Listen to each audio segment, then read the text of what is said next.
Hi వీడియోలోకి వెళ్ళే ముందు ఛానల్ని సబ్స్క్రైబ్ చేసుకోండి.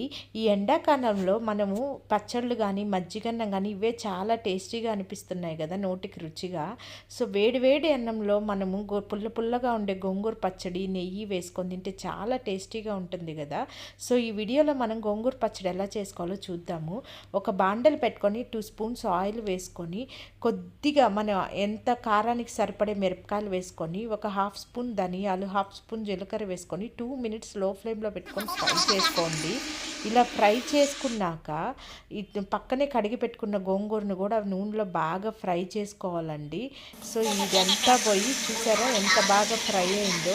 ఇలా నీట్గా ఫ్రై అయ్యాక మిక్సీలో ఈ మిరపకాయలు ధనియాలు జీలకర్ర అన్నీ వేసుకొని ఇట్లా పొడిగొట్టుకున్నాక మన గోంగూరను కూడా వేసుకుంటే మనం టేస్టీగా ఉండే గోంగూర పచ్చడి ప్రిపేర్ అవుతుంది. అలాగే కొద్దిగా పక్కన కడాయిలో తిరమాత వేసుకొని పెట్టుకోండి, చాలా టేస్టీగా ఉంటుంది.